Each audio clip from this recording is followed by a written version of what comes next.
আউযু বিল্লাহি মিনাশ শাইতানির রাজিম বিসমিল্লাহির রহমানির রহিম। সূরা আসর পড়ো তো, নামাজের মধ্যে পড়ো। বলেনি কিছু, কিছু বলো। হ্যাঁ না যা হোক বলবে, চুপ করে গেলে কি বুঝবো। নামাজের মধ্যে সূরা আসর পড়োনি? পড়োনি? পড়িও না কোনটা? তাহলে কি কোরআন পড়লে বলো?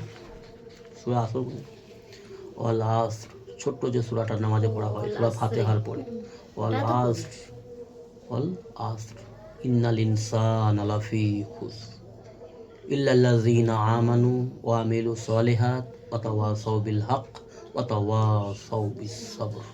ছোট্ট একটি সূরা, সূরা আসর।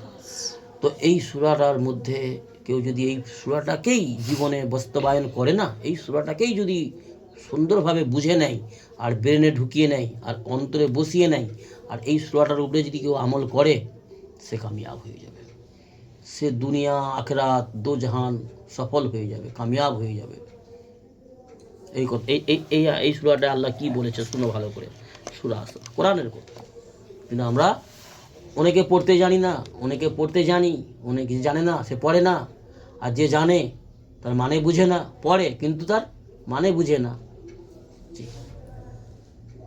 বলির মতন পড়ে, মানে বুঝে একটা জিনিস পড়া, তার একটা আসরাত, তার একটা মহব্বত, আলাদা জিনিস।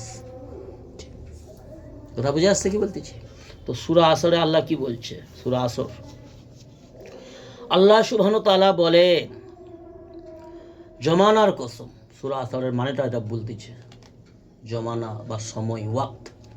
জি, আল্লাহ বলছেন জমানার কসম, আল্লাহ কসম খাচ্ছে, জমানার কসম, নিশ্চয়ই মানুষ অত্যন্ত ক্ষতির মধ্যে রহিয়াছে। মানুষ বলেছে এখানে মানে সমস্ত আদম সন্তান, সমস্ত আদম সন্তান ক্ষতির মধ্যে রয়েছে।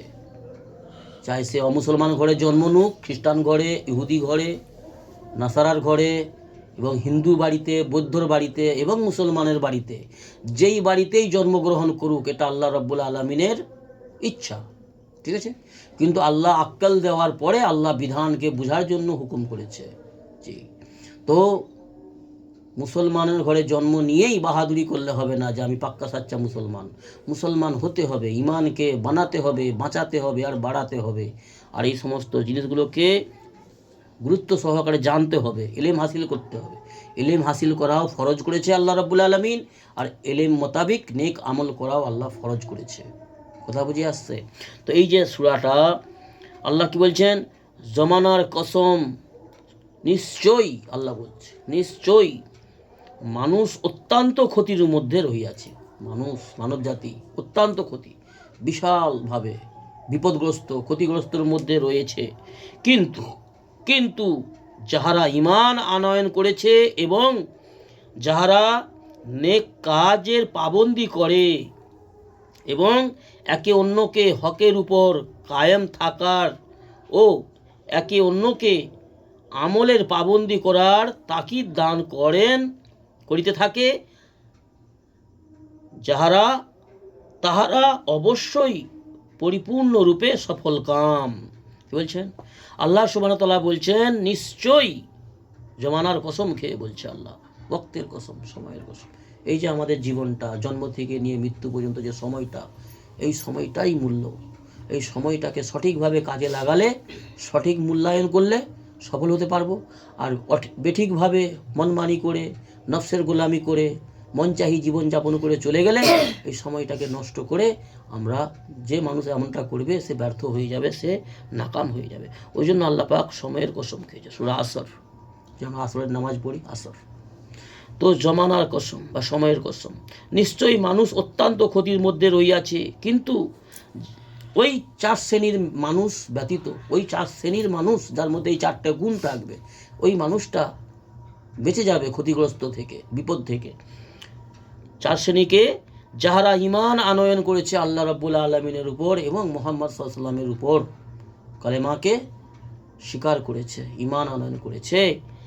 আর দ্বিতীয় গুণ, 1 নম্বর গুণ, ঈমান আনয়ন করা, রবকে রব জানা, আল্লাহর কালামকে সত্য মানা, হক মানা আর আল্লাহর রসুলকে সত্য রসুল মেনে তার এতাত করা, অনুসরণ করা, তাকে বলা হয় ঈমান আনয়ন করা। আর দ্বিতীয় হচ্ছে যাহারা নেক কাজ করে, আল্লাহর হুকুমগুলোকে যথারীতিভাবে রাসূল সাল্লাল্লাহু আলাইহি ওয়াসাল্লামের সুন্নত তরিকায় মেনে চলে।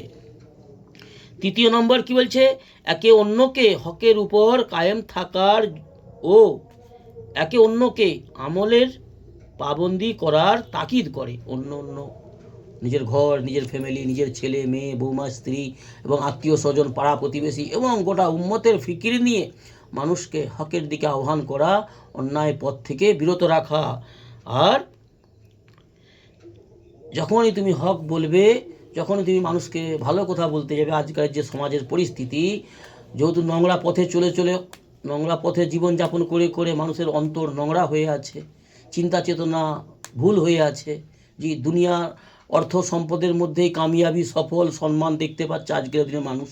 যখন তুমি তাকে বলতে যাবে, তোমার আত্মীয় হোক বা গ্রামবাসী হোক, পাড়া প্রতিবেশী হোক, তো যখন তুমি তাকে বলতে যাবে, ভাই সমস্ত দুনিয়ার পিছনে কেন পড়েছো, তুমি আল্লাহর পিছনে এসো, আল্লাহর দিনে এসো, রাসূল সাল্লাল্লাহু আলাইহি ওয়াসাল্লামের সুন্নতের এসো, তখন সে বলবে জ্ঞান দেয়, আজে বাজে, হ্যাঁ, আমি কত শিক্ষিত ব্যক্তি, আমি কত ধনাঢ্য ব্যক্তি, আমি কত সম্মানী ব্যক্তি, আমাকে জ্ঞান দেয়, আমাকে শিক্ষা দেয়, আমাকে আবার বুঝায়।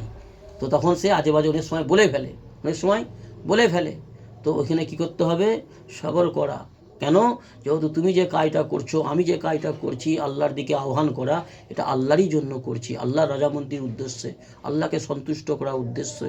সেহেতু আল্লাহর কাজ যখন করছি, তো আল্লাহর কাছেই তার রেজাল্ট পাওয়ার জন্য বা আল্লাহর কাছে প্রতিদান পাওয়ার আশা নিয়ে রাগ গুসা না করা। নবী রসুলরা এগুলো নবীওয়ালা গুণ, নবী রসুলদের এগুলো গুণ। রাগ গুসা না করা, তাকে বারবার হিকমতের সঙ্গে মিষ্টি আওয়াজে এবং মিষ্টি শব্দে এবং নম্র হয়ে তাকে বারবার তাকে প্রচেষ্টা করা মুসলমানদের কাজ, মুমিন মুসলমানদের কাজ, নবীওয়ালা গুণ। হেদায়েত দেওয়ার মালিক আল্লাহ রাব্বুল আলামিন। হেদায়েত যদি তার আল্লাহ কপাল নসিবে লিখে রাখে, হেদায়েত পাবে, না যদি লিখে রাখে সে তার ব্যর্থ হবে। কিন্তু আমি আমার দায়িত্ব পালন করতে হবে আমাদেরকে। আমাদের দায়িত্ব থেকে পালালে হবে না, পিছপা হলে হবে না, হার মানলে হবে না, হিকমতের সঙ্গে কাজ চালিয়ে যেতে হবে। জি, চোখ রাঙিয়ে নয়, ইসলামে জবরদস্তি নেই। জি, তো আমিও তোমাদেরকে বারবার চেষ্টা করছি, তালিমের মাধ্যমে বা এমনি দাওয়াত দিচ্ছি, ভালো কথা বলতেছি, নামাজ পড়ো, নামাজ ছেড়োনি, সুন্নাতের সঙ্গে চলো, আদবের সঙ্গে থাকো, বিভিন্ন রকমভাবে আমার ছেলে হোক, বৌমা হোক, চেষ্টা করছি আত্মীয় স্বজনদেরকে, বোন ভাই, বিভিন্ন রকমভাবে ব্যবসা বাণিজ্যতে যেও চেষ্টা করতেছি মুসলমান মা বোনেদের উপরে বা ভাইদের উপরে, যে সম্মানীয় বুজুর্গ ব্যক্তিদের উপরে। কিন্তু সে কতটা মেনে নেবে আমার কথাকে সেটা আল্লাহই ভালো জানে। তো আমার দায়িত্ব আমাকে পুরা করতে হবে হিকমতের সঙ্গে, নম্রতার সঙ্গে। জি, এই চারটে কাজ যে করবে সে ব্যক্তি সাকসেসফুল, সফল, কামিয়াব। আল্লাহ আমাদের দিন ইসলামের সহি বুঝ দান করুন এবং দিন ইসলামের উপর জমে থাকার তৌফিক দান করুন, কায়েম থাকার তৌফিক দান করুন। দিন ইসলামকে যথারীতিভাবে ইখলাসের সহিত, সুন্দর আখলাকের সহিত রাসূল সাল্লাল্লাহু আলাইহি ওয়াসাল্লামের সুন্নতগুলোকে পালন করার তৌফিক দান করুন। আল্লাহুম্মা আমিন। সুবহানাল্লাহি ওয়া বিহামদিহি, সুবহানাল্লাহ।